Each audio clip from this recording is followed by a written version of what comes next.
Alright, UFC 295 is tomorrow, and I'm excited, guys. You guys already know I'm going to be at Madison Square Garden, man. I'm excited to see this fight in person. Of course, like I've been mentioning this whole week, I am disappointed about the whole Jon Jones situation. Was looking forward to seeing him fight Stipe. However, this is still a really good, co-main event to kind of replace that. Sergei Pavlovich, the knockout king of the heavyweight division right now, is taking on Tom Aspinall, who has shown that he is so skillful. And this is one of those matchups where we knew that this was going to come at one point or another, right? We didn't think we'd get it this soon. Maybe we thought, hey, maybe in 2 years or so where they're both at the top, both getting a title shot, maybe one's the champion. Now we're getting it for an interim championship, and honestly, we don't know if this person is going to fight Jon Jones, whoever wins. Doesn't seem like that's the case. And honestly, the winner of this fight might be the next heavyweight champion. I could see a scenario where Jon Jones and Stipe both retire next time they fight, and that the interim champion is going to get moved to the heavyweight champion. And I think that's why the UFC isn't really stressing about when, the interim champion can fight again and all of that. I think we could actually see the interim champion, whoever wins this fight, actually defend their interim title, which we haven't seen in a very long time. Like, it's only happened once in UFC history. I believe it was Renan Barão. And it would make sense because at the end of the day, whoever wins this fight, in my opinion, will become the next heavyweight champ. Will move up just because, the heavyweight title is vacant. But this matchup still on paper is amazing, and the stakes are an all-time high. Before we get into my prediction, what do I think is going to happen? I want to remind you guys to hit the subscribe button, like, comment, and share. We're trying to hit 20K by the end of the year. You guys are the best fan base in MMA, so nobody's going to help me with that goal. And let's just get into the breakdown. Tom Aspinall is coming off of a win, and before that we saw that he tore his ACL against Curtis Blaydes, and there was a lot of talk, how good is he going to be coming back? And we saw against Marcin Tybura, the guy looked very good, looked like nothing else changed, looked like he was back already. He was already calling for high-level fights. I don't think anybody really expected him to get a title shot based on that win, but of course injuries and anything happen in the sport. And Sergei Pavlovich, on the other hand,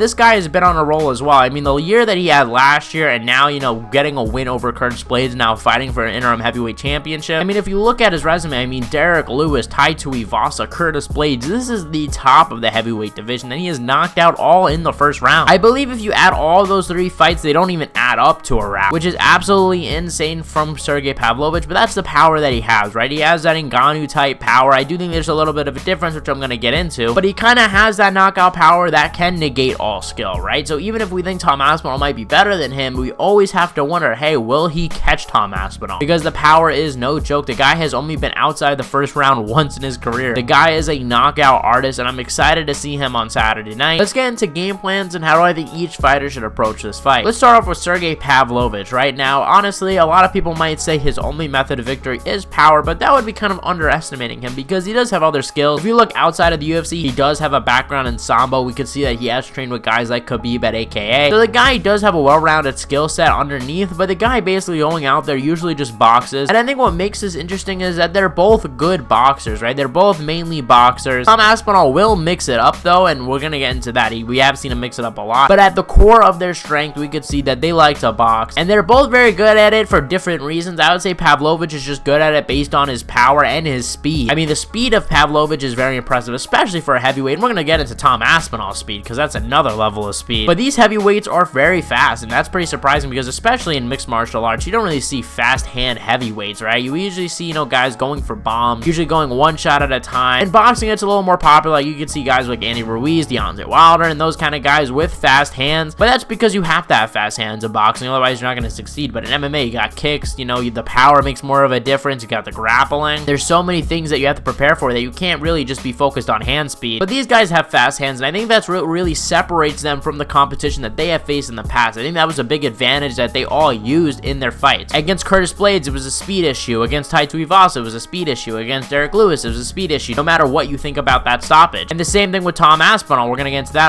Some of his counters are absolutely beautiful, and some of his head movement. I can't wait to talk about Tom Aspinall. But Pavlovich is a very confident guy when he gets in there, right? He's usually going forward. He knows that you're not going to be able to take a lot of his power, so he takes that to his advantage and tracks you down and goes forward, right? It's rare that we see this guy going backwards earlier on in his UFC career, but now with the momentum on his side, the confidence is at all-time high that I think he's going to just go out there and try to walk down Tom Aspinall. Now, will that work? That's a different story. And I think if I'm Sergei Pavlovich, I think I'm saying, listen, I know I have this knockout punch. I know I have this power that everyone's fearing. That Tom Aspinall has said, hey, I have to play this fight smart. He knows this. And plus, also, Sergei, keep in mind, he's coming off of a training camp, and I don't know how serious the training camp was, but he was a backup against Jon Jones and Stipe, right? He was the backup. He was in the running for that. If one of those guys pulled out, or one of those guys, missed weight, which I know is rare at heavyweight, but you never know. If one of those guys gets injured on fight week, he was going to step in. So I'm sure that he was training for something. Now, I guess you can make an argument, you know, how committed was he, you know, mentally and everything like that. Was he really going to every practice? Because especially a heavyweight fight getting canceled, it's not that it's necessarily rare, but, you know, it's not like there's a weight miss possible. And especially a guy like Jon Jones who never pulls out, and a guy like Stipe who also never really pulls out. Like, I really doubt that Pavlovich was expecting this. But I think if I'm Pavlovich, I'm constantly reminding Aspinall of the power. Keep him in suspense. He can go out there sometimes and be reckless, and it's because he's very cocky with his power. And I'm going to get into that on Tom Aspinall's side, what I think he should do because of that. But in my opinion, I think he should take more of a patient approach. Look at Francis Ngannou before that second Stipe fight, right? The guy was not patient. He was going out there and rushing in, and yes, he was getting knockouts. However, against the fight with Stipe, he totally gassed out that first one, and he lost a decision. However, in the second one, the guy stayed behind his jab, keeping his power limited, keeping Stipe guessing to a point where Stipe could not keep guessing, implement feints, and keep Aspinall in a suspense of terror. Let him know, hey, that the power's coming back at him. Let him worry about that power, because the more that Tom Aspinall is thinking about that power in that cage, the less he's thinking of what he can do to Pavlovich. But let's move on to Aspinall. What should he do? First of all, like I said, fast hands. I think this guy legitimately, you know, if he keeps going on, I think this guy could be considered one of the best boxers in the UFC. His head movement is absolutely insane, even when it comes to kicks. I believe he has a black belt in jiu-jitsu, which is very impressive, and his grappling for a heavyweight is very good as well. I would argue that his MMA grappling is better than Jailton Almeida's. And Tom Aspinall's already said this. He needs to play this smart, right? And I totally agree. You can't go out there and just, you know, try to exchange in the pocket with Sergei. That would just be moronic. That's what Derek Lewis did. He failed. That's what Tai Tuivasa did. He failed. Arguably, Curtis Blaydes did that, and he failed. One thing I wish that Curtis Blaydes would have done was shot on Pavlovich, because that was a big question mark for me. You know, how is his defensive grappling? I've seen some of his offensive grappling when he was, you know, not in the UFC, but how is his defensive grappling, right? And I was disappointed we didn't get to see that. He did stuff a takedown, but by that point, I mean, Curtis Blaydes was already hurt. But I would have rather seen him shoot a little bit early so we could have found out a little bit more about his grappling. But I believe if this fight lasts longer than like 2 minutes, then I think Tom Aspinall will definitely try and test that grappling. I think footwork is obviously going to be very important, especially not being trapped against the cage, because from there, you know, we've seen Sergei get a lot of his finishes from there. I mean, Derek Lewis was against the cage, Tai Tuivasa was against the cage, Maurice Green was against the cage. I think another thing you should do is implement leg kicks. I mean, the guy is a boxer. He has a very heavy boxing stance, heavy on that lead leg. Kick that lead leg, slow down Pavlovich. It's going to also affect his power and his jab, because Pavlovich has a really good jab. And I think that Tom Aspinall is probably faster than Pavlovich. I think he's going to have to mix it up, fast hands up top, go for a takedown. I think if he shoots early, it's a lot better. And something about Pavlovich, I will say, the difference between him and Ngannou's power is that Ngannou usually lands stuff and you're out cold, right? Deontay Wilder, same thing, kind of. But this guy is more of a volume type of guy. Like, it is rare we see him ever knock someone out cold. So while I do think he does hit hard, I don't think he has this knockout power that I think is going to just one-shot KO Tom Aspinall. It could happen, absolutely, because the dude does hit hard and you never know, you know, a perfect shot can land. So let me not say that can't happen. However, I just don't think that's what's going to happen. And especially a guy like Tom Aspinall, who is so fresh in his career, that hasn't taken a lot of damage yet, you know, besides that knee. I'm talking about head damage. Typically, those guys don't really get knocked out so fast. And when you look at the guys that Pavlovich has finished in the UFC, I mean, you're talking about Derek Lewis, Tai Tuivasa. Those guys did take a lot of damage, right? I mean, Derek Lewis came off of a knockout against Tai Tuivasa just a few months later. Tai Tuivasa had a ridiculous turnaround against Sergei Pavlovich after a war against Cyril Gane. Maurice Green also is a guy that has been through a lot of wars himself. A lot of the guys that he finishes are guys that do technically kind of go in wars and have those kind of head damage, and Tom Aspinall doesn't. So I do think that we might see, you know, Pavlovich stun him. I just don't think he's going to get that one-shot knockout. Another thing that I would suggest Tom Aspinall, after looking at some of the tape of Pavlovich, I think he should try to pretend he's hurt at one point, because honestly, Sergei goes reckless after, you know, he thinks you're hurt. He's just trying to get the finish. And Tom Aspinall has great counters. But I think I've done enough talking about the matchup. Who do I think is going to win, guys? My prediction is Tom Aspinall. Yeah, I think Tom Aspinall is going to win. I'm pretty confident in this pick, but you never know with the power of Pavlovich. But I think Tom Aspinall is going to win. And also, you know, he did take this on short notice. Technically, you know, Pavlovich did have a training camp. That is something to bring on. But usually with heavyweights, the fights don't usually last too long to make that much of a difference. I do worry that, you know, maybe Aspinall might respect the power a little too much and not really throw much. My prediction, though, is I think Tom Aspinall is going to knock him out in the first round. I think we're going to see in the beginning, you know, Tom have that speed advantage, getting backed up. I think we're going to see him get stunned. And then I think we're going to see, you know, Tom Aspinall move his head and get a takedown. Perfect takedown lands on Pavlovich. Pavlovich gets up. And I think we're going to see Pavlovich, you know, swinging a little bit. And then I think we're going to see Aspinall counter him, knocking down Pavlovich, getting some ground and pound across, and getting that first round finish to become the new UFC heavyweight interim champion. That is just my prediction. That's what I see happening. I think that honestly, there's a lot of room to counter a guy like Pavlovich, and Tom Aspinall with his head movement, his hand speed. But I do think that Pavlovich will be able to get up from the ground at some point. But guys, let me know what you guys think in the comment section below. What do you guys think about the video? Who do you guys think is going to win? Are you guys excited for UFC 295? I have a video already out. I'm going to put it on the screen talking about the main event between Alex Pereira and Yuri Prochazka, so go check that out. Thank you guys for watching. You guys are the best fan base to MMA, and I'll see you guys